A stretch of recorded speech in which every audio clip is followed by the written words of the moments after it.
And so I was part of the environmental policy and regulation program in 2022, 2023. And I decided to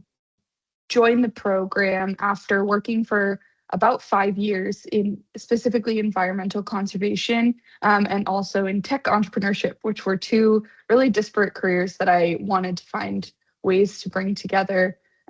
into a single career, and find opportunities to increase the funding and efficiency into nature conservation and protection projects worldwide. And that's what led me to looking into programs to study the environment more specifically. My undergraduate degree was in political science, and though it had served me a lot in sort of analytical understanding of the world, and the way I approach problem solving, it hadn't necessarily given me the theory or sort of specific skills and knowledge around environmental management that I felt like I needed to be able to manage some of the problems that were coming up in my own career. So that was sort of the thought process and career path that led me to doing a master's after about five years of work. And through that, I was specifically really interested in gaining some hard skills in statistical and geospatial analysis that I felt were critical for being able to assess land management. I'm specifically focused on tropical forests mostly. And I also wanted further experience in sort of environmental policy and solutions and incentives that exist to be able to improve environmental outcomes globally. So that was a lot of my focus when I started my master's.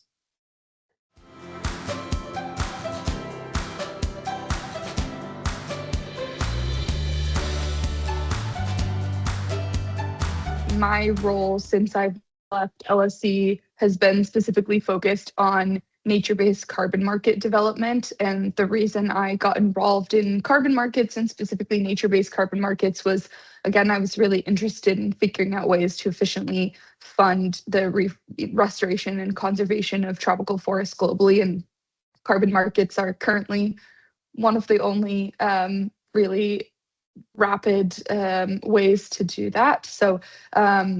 I've spent the last 4 years working specifically in nature-based carbon markets. And I would say the skills that have been particularly useful to me in that have been, first, I think what I mentioned, geospatial analysis. Although I don't use it every single day, and I am by and far not a geospatial analyst myself, having the basic skills to be able to understand the landscape that I'm working in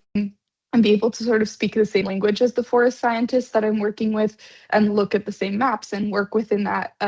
even at a basic level of just being able to sort of move the map around and build small things and be able to conduct some analysis, basic analysis myself, has been incredibly helpful to me. And I would say the other key area that especially I gained through my work with LSE is sort of the policy and incentive analysis, being able to sort of track what is going on in the world and the greater ecosystem of carbon and climate agendas, and understanding how those are impacting companies and countries who are making decisions around carbon credit purchasing. This market is changing all the time. It's really complicated, and having some background in sort of what the key global agenda pieces are that fit into it and how those impact how companies and countries make decisions has been really helpful to me. The last one, I would say, probably doesn't come from a lot of my work at LSE, but has been incredibly helpful.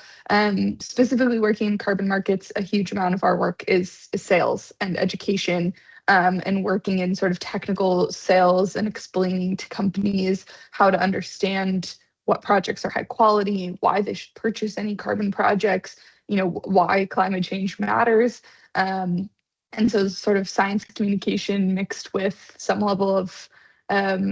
commercial sales development is a very key part of what I do now.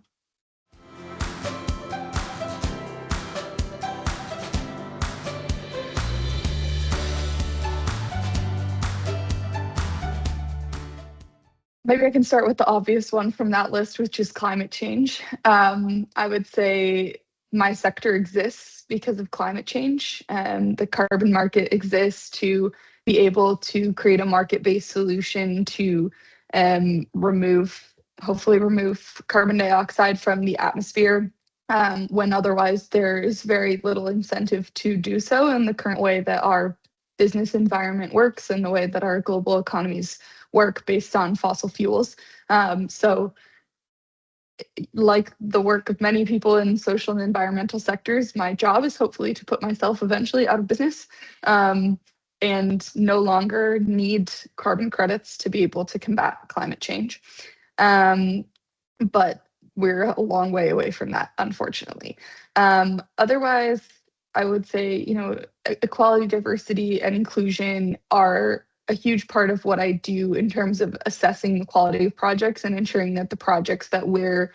creating that are forest-based are also human-based. Nature-based carbon credits, as a rule, are obviously always done on land somewhere, and land belongs to people. And that means that those people need to be a part of the project. And the fact of current nature-based carbon markets is that they are almost always based, most of the projects today are based in the global south, while most of the buyers are based in the global north, which could have a tremendous effect in terms of shifting sort of climate finance towards the most marginalized and vulnerable communities, particularly in tropical forests around the world. However, it will only do so if the projects are created in a way that takes into account diversity, equity, and inclusion, and takes into account different perspectives, and more than takes into account different perspectives, is built alongside the communities that are owning the land and managing the land over time. And so this to me is a very, very critical part of what we do in the nature-based market, specifically in ensuring that the projects that are getting funded are high quality in terms of their human aspect, as well as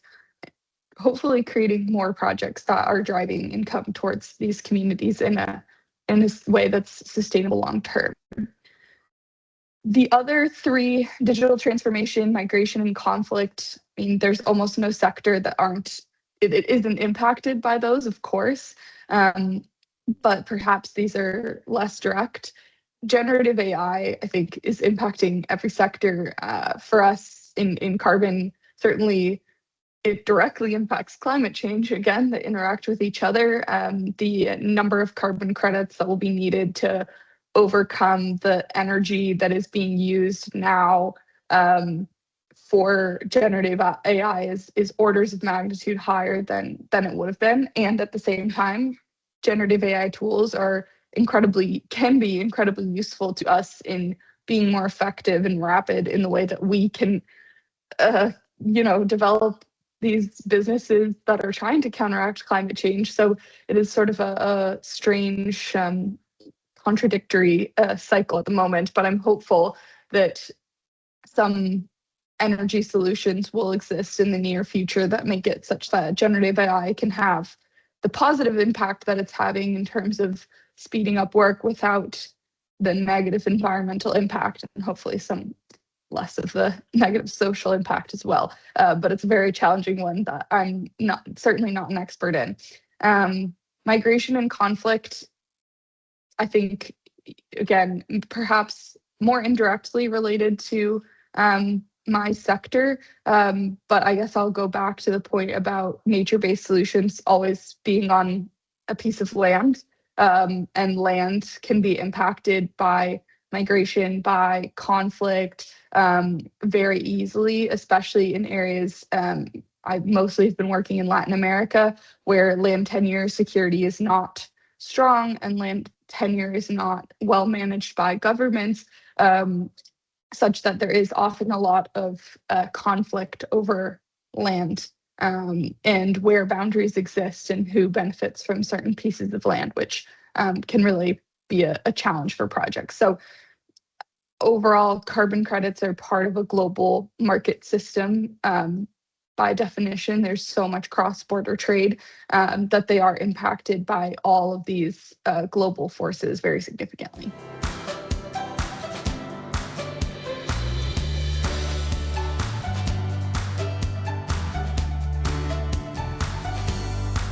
Yes, absolutely. I'd say overarchingly, what I was hoping to gain out of the LSE experience was a greater understanding of the interaction between environmental policy and outcomes with both public policy and markets. And I think there were some key courses and opportunities that really helped me gain this understanding. In particular, Giles Atkinson's course in environment and development that spent basically the entire year analyzing what we called multiple times sort of the twin crises of the challenge of facing human development challenges while also trying to solve environmental challenges and sort of the social justice of working to protect the environment while also ensuring that the communities that are most impacted by climate change are not suffering additionally as a result. I also found work with my academic advisor, Richard Perkins, who was also leading my program, to be immensely valuable in terms of shaping how I used my master's to focus on this. I particularly was interested in doing a dissertation in a more quantitative field focused on the impact of market-based solutions on nature conservation in tropical forests. And he really helped me shape how I approached that question in a way that was feasible for myself and my level of statistical and geospatial analysis capabilities, which I had learned during the master's and have been very valuable and incredibly helpful through my career thus far. But I've already mentioned a couple of times that applying those through my dissertation with support from Richard Perkins was very helpful to me in thinking about some of these mechanisms that I was exploring sort of in my own way and in a more innovative approach that more closely aligned with the way carbon markets work. And that dissertation itself, to me, was highly defining in terms of having an opportunity to conduct independent work, come to my own conclusions, and apply sort of the policy and statistical analysis and market-based solutions that I have been learning about throughout the program to a real world case, that in this case, Gabon, which is one of the most highly forested countries in the world, and understand the factors at play in the continued conservation of that tropical forest. Besides the perhaps more obvious aspects of coursework that impacted me, of course, just being on the LSE campus and making a group of friends from around the world that were focused on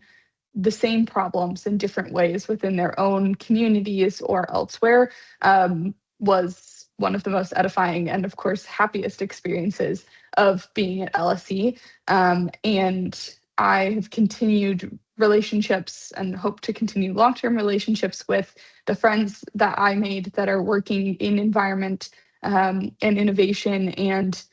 policy around the world now as a result of our masters. And I believe that this network will really strengthen what we are all able to do together in terms of having environmental impact over the next decade or more. So yes, I'm very grateful to LSE for having brought that group of people together and given me the opportunity to explore multiple aspects of a very complex environmental challenge while in such a safe and nurturing environment.